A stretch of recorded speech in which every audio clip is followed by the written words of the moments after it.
So as you guys know, the giveaway ends today of 15 double XP codes within Infinite Warfare, and that goes to, drumroll please, my farts smell good? Yeah, so basically, first of all I want to say, what the hell is with your guys' account names? I really don't know, but Mr. My Farts Smell Good, if you want to contact me through Twitter or YouTube, I went on your YouTube channel, and I looked at your like playlist and everything, and I cannot seem to find any form of link to a Twitter account, so I will personal message you on YouTube, my friend. Good luck, and if you don't respond in the first 24 hours, I will be picking another winner, so stay tuned on the channel to see in the next video if you guys have another chance of maybe winning these 15 double XP codes. And if you didn't win, and if that's not the case, don't feel disheartened, because I will be doing a giveaway every month of a £10 gift card. So if you're American, that's like $12.50, so you're even getting more of a benefit. That's pretty All you have to good. do is leave a like in the video specified down below, and obviously be subscribed to me and support me and be active on my channel.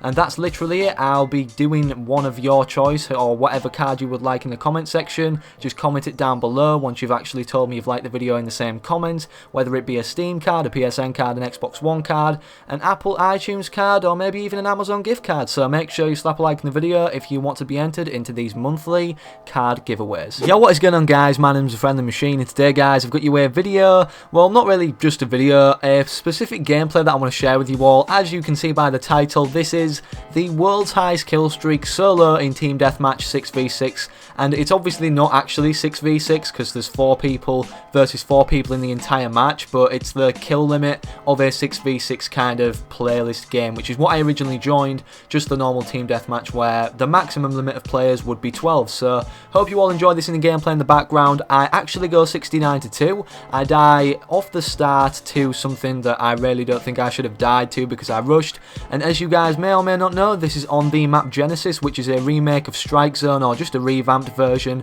As you can tell by a lot of the structure of the map, it's very close quarter, just like Strike Zone was, and the aesthetics of it kind of tell you with the stairs and stuff where they would be on Strike Zone. So anyways, now that's out of the way, I went 69-2, yes, and the only reason I got my second death was in the very last second, because I believe the time limit either runs out or we only just obtain the kills at the 10 kill limit. So that's why this gameplay is going to be very long, or this video overall, but I don't want to talk about the gameplay throughout the entire video. I want to talk about Infinite Warfare versus Call of Duty Modern Warfare Remastered. But before we do get into that though, if you guys could drop a like on the video down below for this world record 68 kill streak solo in TDM gameplay, that would be highly appreciated. And if you're new around here, subscribe to the channel. I'm doing a weekly giveaway like you've seen at the start of the video every week for a £10, which is even more than dollars. So if you're American and you actually get the £10, it'll be like $12.50 or something like that for a gift card of your choice, whether it's a Steam card, whether it's an Xbox One card, whether it's a PlayStation Network card, or even an Amazon gift card. I'm going to be selecting someone in the comments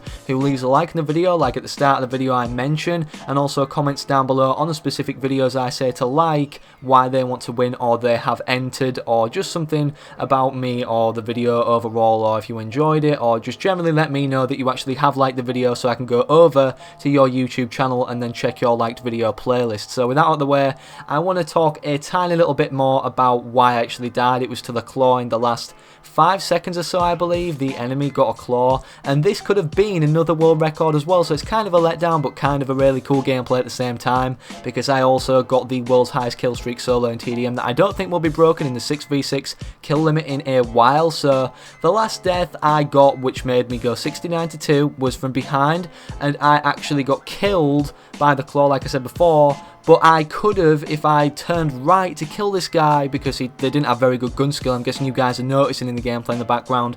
I could have gone 70-1, which was actually my world record KD ratio across the board in the beta. The world's highest KD ratio in the Infinite Warfare beta was 70, and I nearly attained that in Team Deathmatch, and I nearly did the 70 plus kill TDM challenge with one death, making it a 70 KD, 70 kill TDM challenge. So with that finally all out of the way, say 3 minutes and nearly 30 seconds into the video, we can talk about Modern Warfare Remastered versus Call of Duty Infinite Warfare, what I think's going to be happening in terms of the popularity scale on each game, everything to just do with Modern Warfare Remastered versus Infinite Warfare. So the first thing I want to point out is, I've been playing more Infinite Warfare. Personally, I think you die too quickly in Modern Warfare Remastered, and I know a lot of people could argue, Machine, the time to kill in Infinite Warfare is absolutely horse, it's horse shit. So at the end of the day, you could have that valid argument, but what I'm going to say is there's a lot more things to dodge actually dying quickly in Infinite Warfare, like the movement system. Now, I'm not saying I would want this movement system in COD 4, because I'm all about boots on the ground, believe it or not, but there's no ADS attachments or anything like that in Call of Duty 4, and it condones camping, it promotes camping, and maps like Shipment, where it's really close quarter, you don't really have a chance to actually go around and get on a big streak by just rushing, because it's all just luck, and it's whoever gets the airstrike and the chopper first. So that's my personal opinion of Modern Warfare Remastered. I think it plays too slow, or it's just absolutely too hectic whatsoever to actually play and have skill involved in order for your success to prevail in one game. So Infinite Warfare, it's kind of the opposite. I feel like in this game it does slightly reward skill more, and I know a lot of people are saying, well, how does it reward skill when you're just jetpacking around everywhere? Well, the movement system is part of skill in Call of Duty now, believe it or not. I'm sad to say it, and I'm sad that I've got used to this more than boots on the ground, but I am used to it. It's kind of like all we know now in Call of Duty with the direction it's going anyways, like where we had Advanced Warfare with a thrust and boost movement, where we could dash from side to side, and then we could just double jump boost up in the air, then Black Ops 3, and now this is the third game, or third year game in a row, should I say, where we've had some form of movement system outside of the Call of Duty franchise boundaries, what it originally entailed, and what originally originated from, which was just boots on the ground. So you can't really have that argument as if to say, oh, it doesn't take any skill because you just boost around everywhere. People now are starting to learn how to use this movement system more, and I don't feel personally it's a good step for Call of Duty, and I think Modern Warfare Remastered is obviously better in that aspect of movement, but not in the terms of the pace of the game, because I just really don't think there's too much pace involved in Modern Warfare Remastered. A lot of people argue that COD 4 was like that, and yeah, I remember what COD 4 was actually like, but I felt like COD 4 was a lot more slick, smooth, and it ran a lot better in my opinion, and faster, and had some form of pace to it. Like, I don't get the same enjoyment of COD 4 that I do with Modern Warfare Remastered, if you feel. So I know it's a remastered at the end of the day and it's not going to be identical, but still I just feel like it's really different in terms of the pace. Obviously the maps look so cool and they've remastered everything graphically really well, but I feel the time to kill and the amount of people not moving and stuff like that is a real big problem, because I remember in COD 4 the good players were the ones who really knew how to maneuver around the map with the movement system given, which was just a standard soldier's movement system in real life, boots on the ground. So I really think they need to increase the time to kill, and I also think they need to do some adjustments to Juggernaut and also Stopping Power, because they're kind of like the two necessive perks in the game, and personally Juggernaut shines out over everything because it's more of a radial effect. So say for a fact, if there's explosives, you're more immune if you have Juggernaut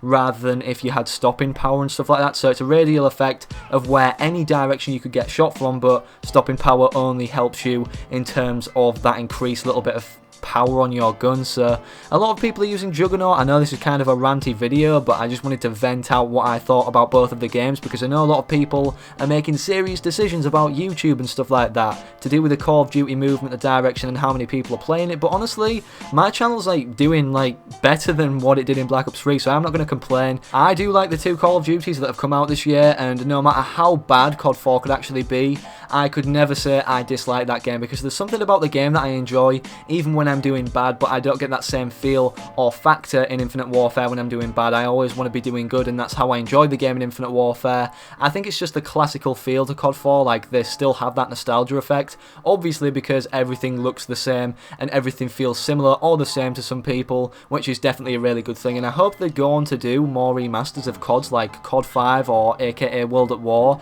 where they have that same nostalgia feel, because because they do a really good job on it, and I definitely think Raven should be in the 4-year cycle yet to come of Call of Duty's development as a primary development company, not just one for remastering stuff like COD 4, because they may do Modern Warfare 2 as well, and they're proving their position at the end of the day in terms of actually listening to the community more than any other development company. So a lot of people will want them in if there's like a poll or a vote to actually sign signatures in order to get a petition going or whatever, to actually get them in the development cycle, which I'm guessing a lot of people would like because they listen to feedback. And they're already out doing Infinity Ward at their own kind of game in terms of their own playing field, making Call of Duties, because they made COD 4, right? Obviously Infinity Ward made COD 4 back in 2007 and released it then, and then Raven have come along and kind of just basically remade it, but there's nothing missing from the game. As you guys know, in Infinite Warfare there's stuff missing, and they keep taking stuff out, like they've took out Search and Destroy just recently in this new update.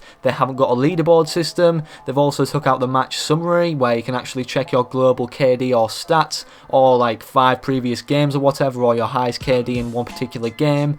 It's all been removed, and they keep removing things, and they keep making mistakes, and they had 3 years to make the game, which is why I cannot understand at all why Raven have been able to pull off such a successful move with Modern Warfare Remastered given the time and conditions given, because it's not their game. They weren't used to it. They were thrown into this. I mean, I know they've worked on other CODs in the past as kind of like a smaller development company alongside or kind of allied to the primary one in use, like Infinity Ward, as you could get like a Raven emblem on Modern Warfare 3 and stuff, but that's not the point. The point is they've outdone Infinity Ward at their own game, and they're getting things done that we want to see done, and they've not only put everything that we wanted to see or needed to see or did see in COD 4 back in Modern Warfare Remastered, but they've added more, like more camos and all the stuff like that. The Exclusion camo, which is a Dark Matter spin-off from Black Ops 3, but in Call of Duty Modern Warfare Remastered, and they had to be very touchy on how they did that, because obviously all the old school players, even if they had more content in the game, they'd say it's not like the original game, you suck, you should have never made COD 4 again, you've ruined it. But most of the people on YouTube are actually giving it a good or fair chance, or even if not, rooting for it more than they did COD 4 on YouTube. But basically that's the end of the gameplay. It did end before the kill limit of 100, and if I actually managed to get them other 5 kills, that would have been such an insane game without the other death prior to the one that I got at the start of the game, because that would have made me get like a 70 plus KD. But thank you all for joining me on my rant in this video. If you could slap a like in the video down below, that would be greatly appreciated. I'll see you guys tomorrow in the next one. I'll have all your faces as usual. Peace out.